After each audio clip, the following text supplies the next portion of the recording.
Hello, everybody, and welcome back to Werewolf, the Apocalypse, Heart of the Forest. We're here. We looked through the forest. So we looked at the barrels, we looked at the wolf's den, and we looked at the place of power. So we went, as you see, we went through the greenery. The buzzing in my ears slowly decreased. So we're going to head back. We made our way back. The first evening. The B&B was quaint. When we got back, we were both drained, and we were soon curled up in our beds. What a day, Anya yawned. So, what do you think? I made a quick mental inventory of everything that had happened that day. They were cutting down the forest. The place of power sure made an impression. Daniel was a strange guy. I was moved by the story of the wolves. I was freaked out by the vision of the barrels. Yeah, I'm not happy about them cutting the forest down. I can't believe they're logging here. I shook my head. Isn't the forest on UNESCO list or something? Yeah, I know. I want to check out this protest people we were talking about. Maybe we can go there tomorrow. Place of power sure made an impression. Daniel's a strange guy. I was moved by the story of the wolves. I was freaked out by the visions. I was moved by the story of the wolves. The wolf cubs that were kidnapped and died in captivity, I sighed. The story stayed with me, you know. I just found it. She put her hand on my arm. Divided families, huh? It's okay, Maya. Place of power sure made an impression. I felt the strange energy in the place of power before we met Cornell. It still freaks me out. Cornell seemed cool, though, Anya answered, and he seemed to really understand what you're going through. Yeah, I was freaking out.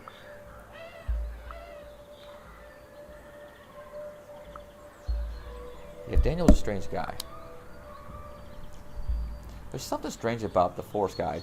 I tried to put my finger on it. He acted like he learned how to be human from a book he didn't understand. I know, right? Maybe it's the isolation. It seems he spends more of his time in the forest. I was freaked out by the vision of the barrels. Something strange happened when I was visiting the old barrels, I said, and instantly regretted it. Never mind. I was probably just dehydrated. Yeah, it was probably it. But you looked weird. She laughed nervously. A lot of things today were weird, if you think about it. I didn't feel like talking anymore. What does that mean? Hamid.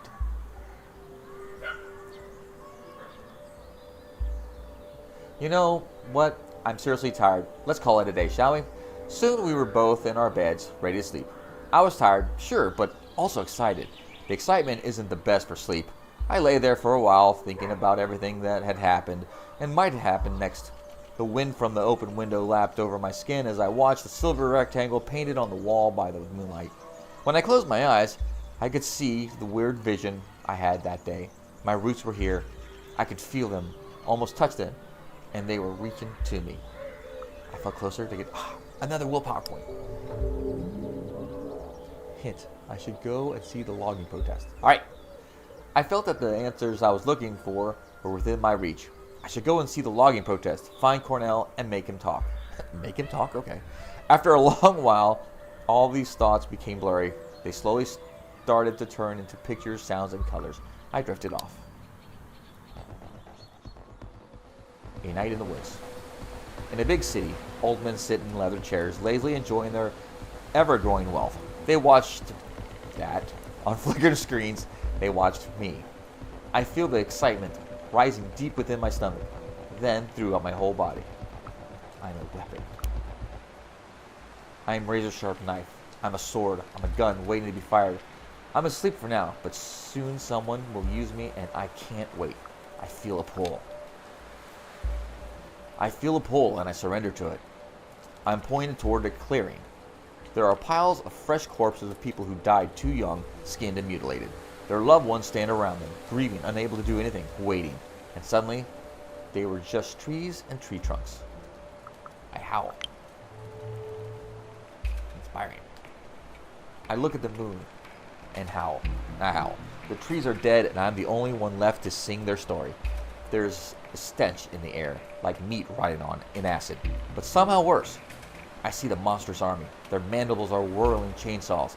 Their long metal arms are wrapped with black pipes that look like glistening intestines. Their smell is vile. They wait, unmoving. I charge them. I turn to the forest for an answer.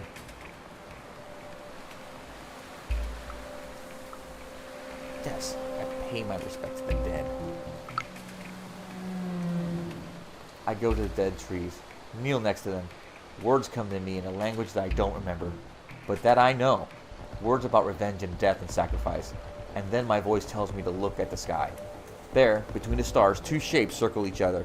An old, sad wolf with gray hair and a white weasel. They keep their eyes on one another as they continue their dance, suspicious, but not hostile. We need to fight the enemy. The awful rotting stench, I know that much. But how can we do that when we don't trust each other? They stop. They look at me in the clearing. I sing to them. They stop. Look at me right. I sing to them in words that I don't recognize, but I understand. They come down to me, and their voice is the voice of Pushja. Welcome back. You've been away far too long a time. I wake up.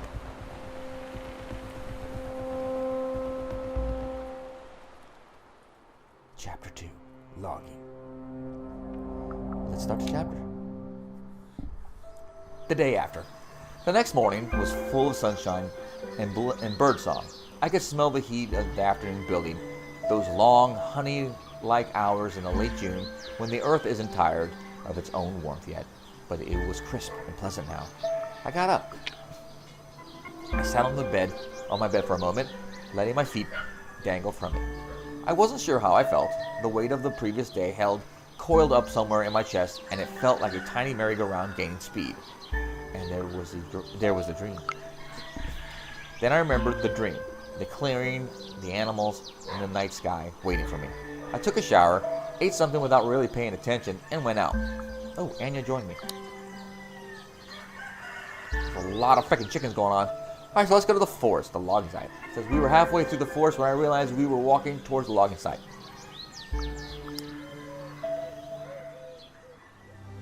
Against the machines. I was running all the options over and over in my head, and I didn't really care where I was going. When I looked up, the sun was shining, the village was far behind me, and I was at the logging site. Anya looked around. So what's the plan? To stop the logging. I had to learn about Miguel. I need to find something. To stop the logging. We have to stop this logging. I looked around. Spiral, good. I looked around. On my right was the ancient forest. On my left was a freshly torn clearing ahead of me, ruining the view. There were huge logging machines and a group of people arguing in their shadow. They clearly needed someone to gently nudge them in the right direction. I looked at everyone. There were people there too. The loggers were sitting idly on the tree trunks, sharing cigarettes. The police that stood between them and the colorful group of protesters were visibly uneasy and twitchy. I saw some reporters who were clearly bored because no one was doing anything interesting. The harvesters loomed over the clearing, reeking. I saw a familiar face among the protesters. I noticed Daniel. He stood near a group of arguing protesters, but as I cast my eyes on him, he went to one of the harvesters, turned his back on the other people there, and started pissing on the machine. The protesters were clearly conflicted. I wanted to know what it was all about. Maybe I could solve the conflict. They clearly needed some advice. I know what it was about.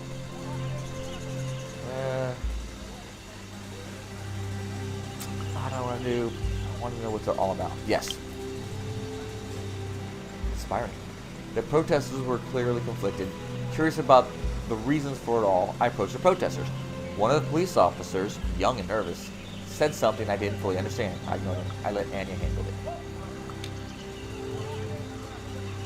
Sympathetic, huh?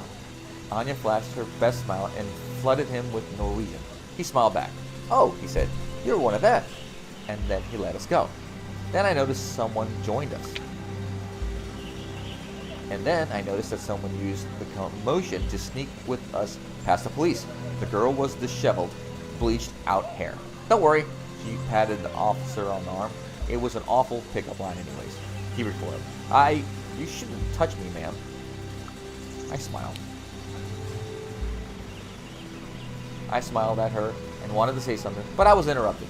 Pat, Cornell called her from the gathering. Could you come here? I need you to show Olga that chart. She sighed, reaching into her backpack and taking out a tablet. And they're at it again, she murmured under her breath, and winked at me. Coming! We went toward the activists. As I walked towards Daniel, I heard more and more of the argument. Olga, you can't, Cornell was saying. Pat stood next to him with her tablet. She looked a bit amused. Do not effing tell me what I can or can't do, Cornell, the woman with dreadlocks interrupted. I can because they are destroying our mother. I can fight with all the means at my disposal, even if that means burning those harvesters to the ground. Cornell raised his eyebrows. Burn the harvesters? Cornell asked calmly. In this drought? Olga, are you out of your mind? You know what I mean. We fight them any way we can because this is a effing war, she spat. He sighed. You never seen real war and it shows. Nobody's shooting at us, and believe me, we want to stay that way. We need a peaceful protest. I approached Daniel. Hey, can we talk? I asked, approaching Daniel. He smiled, zipping his pants. What's he doing? Oh, hi, Maya. I think our leaders are arguing now, and it has to be settled. It's good you came. Actually, we need to tell Cornell that he's wrong. Oh, so I was to take a stand. I looked at them. I looked at them both. Olga with her fury and passion, Cornell with his cool professional demeanor, and shared without any reservations what I felt about the situation. We are going to be balanced. There was a fine line to tread. Oh, cool. Okay, cool. Alright, balance. There's a fine line to tread, I said in the silence. You don't want the protesters to be painted as terrorists, and you don't want them to be treated as irrelevant and ignored. I only inflamed the situation. The argument attracted more and more people. Someone old shook their head and moved forward. They had deep wrinkles and a narrow mouth, and the unisex grace of a tired heroine preserved rockman. I don't know what that means. I totally dug their style.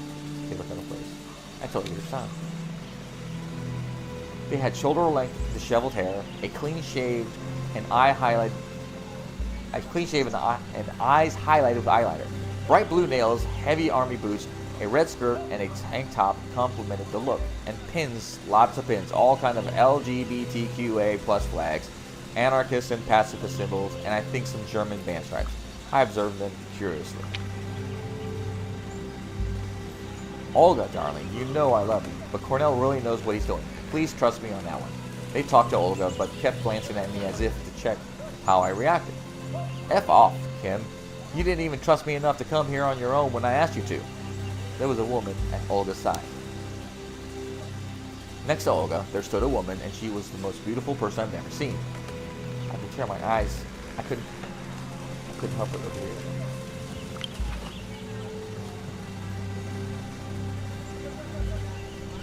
Kim, you want to teach me about violence? She looked at them straight in the eyes. About fighting oppression just because your boss went to one mission in Afghanistan?